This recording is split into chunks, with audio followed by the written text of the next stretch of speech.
जिनका परम पावन चरित जल निधि समान अपार है। जिनके गुणों के कथन में गणधर न पावे पार है। बस वीतराग विज्ञान ही जिनके कथन का सार है। उन सर्वदर्शी सन्मति को वंदना शत बार है। उन सर्वदर्शी सन्मति को वंदना शत बार है। श्रद्धालु जिज्ञासु श्रोताओं, आत्मसिद्धि शास्त्र के माध्यम से आप स्व आत्मा की बात, मोक्ष का मार्ग सुन रहे हैं, समझ रहे हैं। आत्मसिद्धि में 6 पद बताए और उन 6 पद की बात को लेकर के जो भी जिज्ञासाएं एक जिज्ञासु के मन में, एक आत्मार्थी के मन में, एक मुमुक्षु के मन में पैदा हो सकती है, उन सारी जिज्ञासाओं को भी बखूबी प्रस्तुत किया और उसके साथ साथ उन जिज्ञासाओं को पूर्णतया समाधान दिया गया। आपने सुना कि अब तक हम 6 पद की लगभग सभी जिज्ञासाओं को और उसके साथ उसके समाधान को भी देख चुके हैं। अंत में मोक्ष के उपाय की बात चल रही थी कि मोक्ष के उपाय क्या हैं। जब सुना कि मोक्ष के उपाय हैं तो शिष्य ने ये जानना चाहा कि मोक्ष के उपाय क्या हैं। तो परमात्मा जिनेश्वर देव तीर्थंकरों की वाणी के आधार पर, क्योंकि मोक्ष का मार्ग तीनों ही काल में एक रहा है, आरा चाहे जो मर्जी हो, क्षेत्र चाहे भरत हो, महाविदेह हो, चाहे ऐरावत हो, लेकिन मोक्ष का मार्ग तो एक ही है और वो मार्ग है सम्यक दर्शन ज्ञान चारित्राणी मोक्ष मार्ग।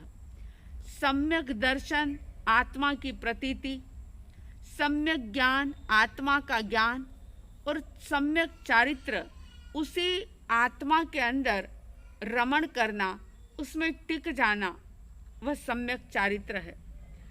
अब मोक्ष का मार्ग, मोक्ष का उपाय बताने के बाद अब इस आत्मसिद्धि शास्त्र के अंदर ये बताया जा रहा है 108वीं गाथा में कि उस मोक्ष का अधिकारी कौन होता है। बहुत ही सुंदर तरीके से ये चर्चा चल रही है। अब देखो, मोक्ष के उपाय बता दिए, लेकिन मोक्ष का उपाय जानने के बाद मोक्ष पाने का अधिकारी कौन है, उसकी भी तो कुछ न कुछ भूमिका होती है, उसकी भी तो कुछ न कुछ योग्यता होती है। कौन व्यक्ति मोक्ष को प्राप्त कर सकता है, यानी कौन ज्ञान दर्शन चारित्र के मार्ग पर चल सकता है, उसकी भूमिका, उसकी योग्यता, उसकी पात्रता, उसकी काबिलियत क्या होनी चाहिए। 108वीं गाथा में श्रीमद जी ने कहा था, कषायनी उपशांतता मात्र मोक्ष अभिलाष भवे खेद अंतर दया ते कहिए जिज्ञास। मोक्ष प्राप्त करने वाले जीव के अंदर क्या योग्यता चाहिए, तो बता दिया। सबसे पहली शर्त है कषायनी उपशांतता, कषायों की उपशांति हो।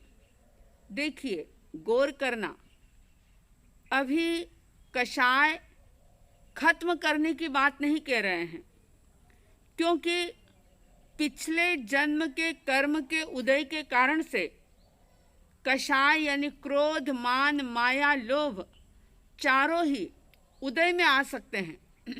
गुस्सा आ सकता है, लेकिन ध्यान सिर्फ इतना रखना है कि जैसे ही क्रोध आता है, गुस्सा आता है, हम उसको बढ़ाते हैं या उसको शांत करते हैं।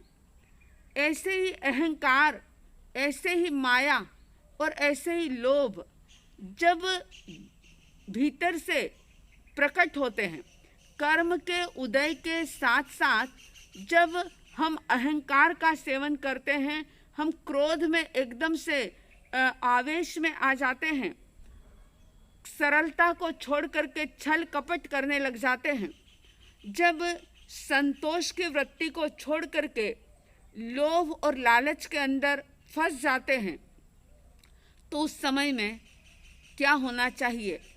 तो ज्ञानी कहते हैं कषायों को शांत करने की कोशिश होनी चाहिए। कषायनी उपशांतता, पहली शर्त कि जहाँ कषाय की उपशांति होगी, कषाय थोड़े से निर्बल बनेंगे, कमजोर बनेंगे, तो ही वो जीव, तो ही वो आत्मार्थी आत्मा, तो ही वह भव्य प्राणी जिज्ञासु बन सकता है। वैसे तो बहुत प्रकार की जिज्ञासाएं पैदा हो सकती है, लेकिन सही पात्रता तभी प्रकट होगी जब सबसे पहले कषाय उपशांत होंगे। कषायनी उपशांतता पहली बात। और दूसरी बात, मात्र मोक्ष अभिलाष। जीवन के अंदर लोगों को कई प्रकार की अभिलाषाएं होती है, चाहत होती है, इच्छा होती है, लेकिन जो मोक्ष प्राप्त करने की चाहत रखने वाला जीव होता है, उसको मात्र मोक्ष अभिलाष, बाकी सारी चीज़ें गौण होती है उसके लिए, मात्र यानी सिर्फ मोक्ष की अभिलाषा और कुछ नहीं। बस मुक्ति कब मिले, ये मेरा आत्मा जो कि कर्म बंधनों में विभाव के कारण से कर्मों के बंधनों से बंधा हुआ है, इसे मैं मुक्त कैसे करूं।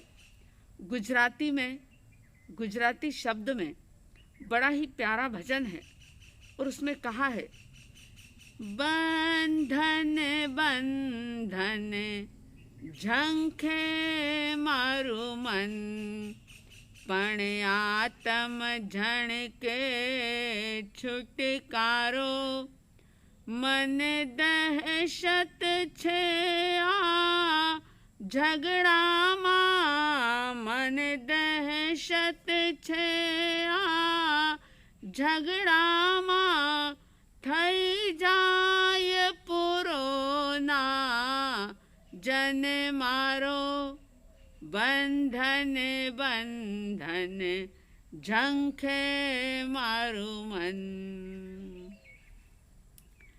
मनुष्य का मन जो है वो हमेशा ही बंधन बंधन चाहता है, बाहर के बंधन नहीं, क्योंकि मन हमेशा दौड़ता रहता है, भागता रहता है, कुछ पाने की चाहत लिए रहता है। तो मन जो है, अगर मन की कहीं मानेंगे, मन के अनुसार चलेंगे तो बंधन पैदा होंगे।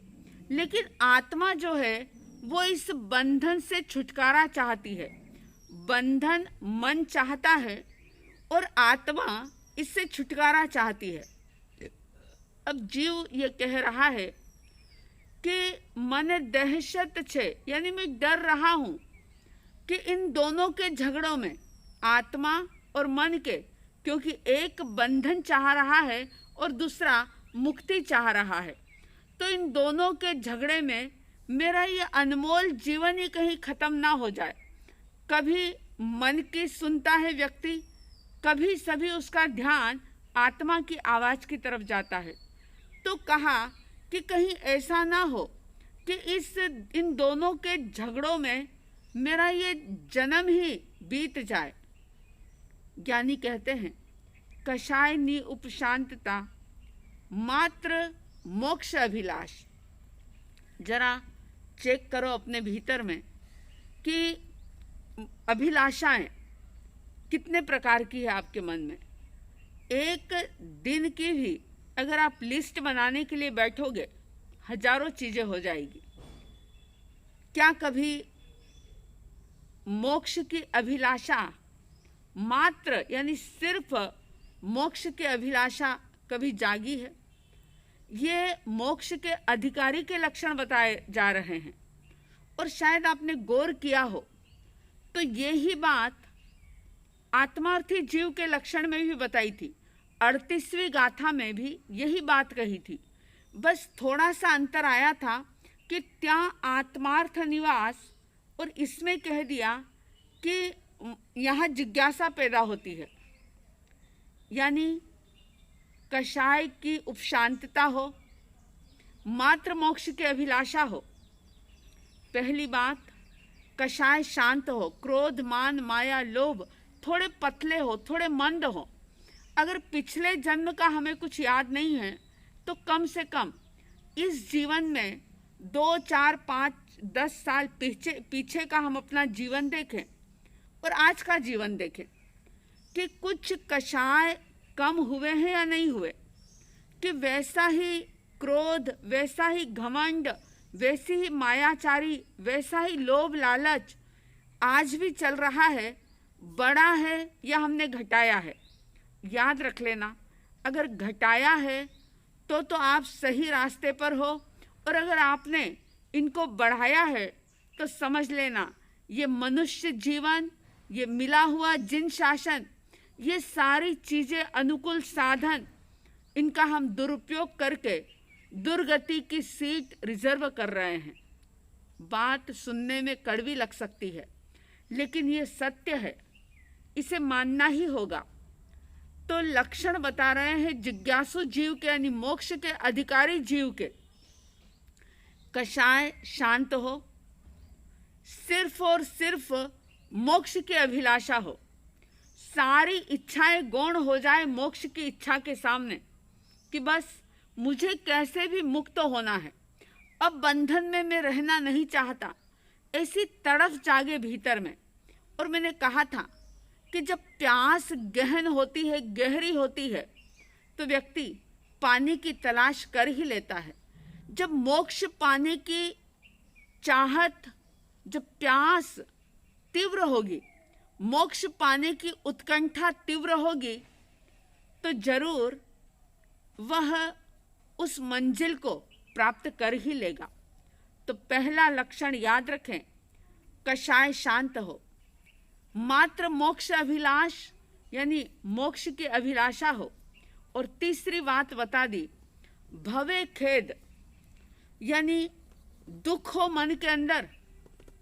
आप सोचेंगे कि अरे जैन शासन वीतराग वाणी तो आर्त ध्यान रौद्र ध्यान करने के लिए मना करती है, दुखी होने के लिए मना करती है, लेकिन यहाँ पे कह रहे हैं भवे खेद, यानी भव के प्रति अपन ने आज तक जो अनंत अनंत पुद्गल परावर्तन कर दिए, और हर जन्म में बस खाना पीना सोना, परिवार का पोषण करना, व्यापार करना, धंधा करना, घूमना फिरना, पांचों इंद्रियों के भोगों के अंदर रमे रहना, रचे पचे रहना, यही तो काम पिछले कई कई जन्मों से करते आ रहे हैं और एक नहीं अनंत अनंत पुद्गल परावर्तन कर दिए, लेकिन फिर भी अब तक मन के अंदर उन जन्म मरण के प्रति खेद पैदा हुआ है या नहीं हुआ है। अपने भव के प्रति खेद जागे। लोगों का 2-4-5 हजार का नुकसान हो जाए तो दुखी होते हैं। अगर कुछ भी जीवन में ऐसी घटना घट जाए तो वो दुखी होते हैं, लेकिन क्या कभी दुख पैदा हुआ, खेद पैदा हुआ कि मेरे ही अज्ञान से, मैं अपने ही मिथ्यात्व से कैसी कैसी गति में, कैसी कैसी जाति में, कैसी कैसी योनियों में जन्म मरण करता रहा, कैसे मैंने अनंत अनंत पुद्गल परावर्तन कर लिए और अब तक भी मुझे उन सब चीज़ों की थकान नहीं लगी। सोचो जरा, शांति से बैठ करके विचार करो कि भव के प्रति यानी इस भव भ्रमण के प्रति मन में खेद है या नहीं है। ये तीसरा लक्षण भवे खेद, और चौथा लक्षण बता दिया अंतर्दया। सबसे पहले अपने आप के ऊपर दया करो कि राग द्वेष कषाय करके मैं कितना अपना अहित कर रहा हूं या कर रही हूं। विभाव के अंदर प्रवाहित होकर के मैंने आज तक कितने कितने दुखों की श्रृंखला को झेला है। अंतर में दया पैदा करो, करुणा पैदा करो अपने स्वयं के प्रति। अगर भीतर में अपने लिए करुणा होगी, स्व के लिए करुणा होगी, दया होगी, तो ही वह पर की दया करेगा, तो ही वो अहिंसा का पालन करेगा। दया का मतलब कि अपने आप को इस प्रकार से बनाओ कि स्व के प्रति एक करुणा का भाव जागे कि मैंने आज तक क्या किया। मेरे अंदर क्रूरता इतनी है कि अंदर में राग द्वेष कषाय ईर्ष्या सब कुछ चलता रहता है और उन सब इन दुर्गुणों का सेवन करते हुए भी कभी इंसान को ये ख्याल नहीं आता कि ये जो मैं कर रहा हूँ इससे दूसरे का नहीं बल्कि मेरा अपना अहित हो रहा है। मेरी आत्मा में स्वयं दुखों की श्रृंखला खड़ी कर रहा हूँ। अंतर में दया की भावना हो। दूसरों के प्रति दया कर लेना बहुत आसान बात है। किसी गरीब को देख करके उसे भोजन दे देना बहुत सहज है, किसी को वस्त्र दे देना बहुत सहज है, लेकिन स्व के प्रति दया करके अपने आप को राग द्वेष कषायों से अलग हटा लेना और स्वयं को अलग हटा करके दूसरों को भी इन सब चीज़ों के लिए प्रेरित करना कि राग द्वेष कषायों से दूर हटो। क्योंकि अहिंसा का मतलब सिर्फ किसी को नहीं मारना ऐसा ही नहीं है। अब सोचो कि अहिंसा का अर्थ सिर्फ इतना होता कि किसी को नहीं मारना, तो क्या 24 घंटे कोई किसी को मारता है? 24 घंटे क्या कोई किसी को तकलीफ दे सकता है? कोई किसी को पीड़ा 24 घंटे दे सकता है? नहीं दे सकता। अगर कोई 24 घंटे किसी को पीड़ा दे, तकलीफ दे या मारे तो वो पागल हो जाएगा। 24 घंटे व्यक्ति ऐसे काम नहीं कर सकता। लेकिन अहिंसा का हम ब्रेक कर देते हैं, हिंसा के अंदर चले जाते हैं। कब? कि जब हम किसी भी प्रकार की प्रतिक्रिया करते हैं, हम प्रतिशोध के भाव में जलते रहते हैं। प्रतिक्रिया करना यानी एक्शन का रिएक्शन करना। अगर किसी ने कुछ एक शब्द कह दिया तो उसी बात को प्रतिक्रिया के रूप में एक से अनेक बना देना, शांत एकदम प्रसन्न माहौल को क्लेशमय बना देना, ये बहुत बड़ी हिंसा है। और ये तभी होता है जब भीतर में कषाय मौजूद हो, बहुत तीव्र रूप से मौजूद हो, राग द्वेष भरा पड़ा हो। ना तो दर्शन मोहिनी पर प्रहार किया, ना चारित्र मोहिनी को तोड़ने की कोशिश की, और मोक्ष की रट लगा ली कि मुझे मोक्ष मिल जाए, मुझे मोक्ष मिल जाए। अरे ऐसे मोक्ष नहीं मिलता।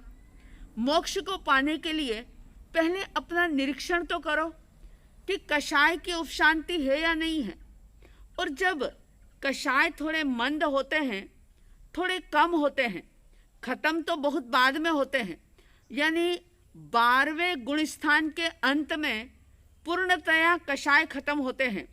लेकिन हम ये देखें कि मंद भी हुए हैं या नहीं हुए, और कषाय की मंदता जो है वह चौथे गुणस्थान से शुरू हो जाती है।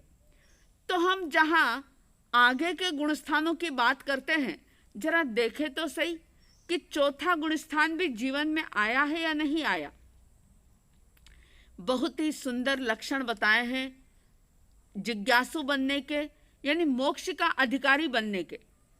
योग्यता कैसी हो तो बता दिया, कषायनी उपशांतता मात्र मोक्ष अभिलाष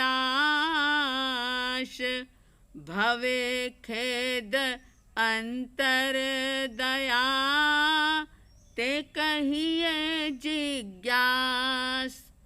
ते कहिए यानी उनको कहो, क्या कहो, उनको मानो कि वे जिज्ञासु हैं। मोक्ष पाने की जिज्ञासा उनके अंदर है। किनके अंदर?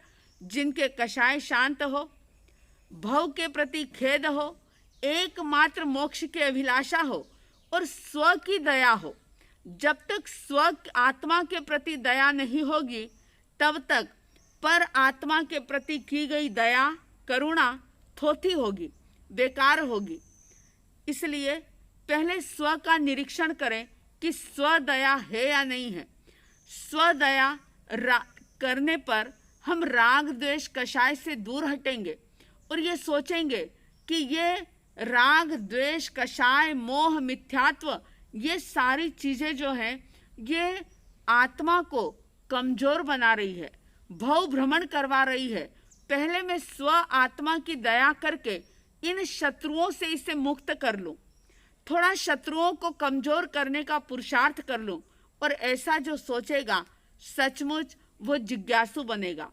और जो जिज्ञासु बनेगा उसके जीवन में कैसे मोक्ष घटित हो जाएगा, कैसा उसके जीवन में परिवर्तन आएगा, आगे की गाथाओं में वो उस बात का भी जिक्र किया जाएगा। आज कहने का अभिप्राय सिर्फ इतना कि मोक्ष के अधिकारी हम सब बने, और उसके लिए ये जो 4 लक्षण बताए हैं इसे अपने जीवन में घटित करने का पुरुषार्थ करें, अभ्यास करें।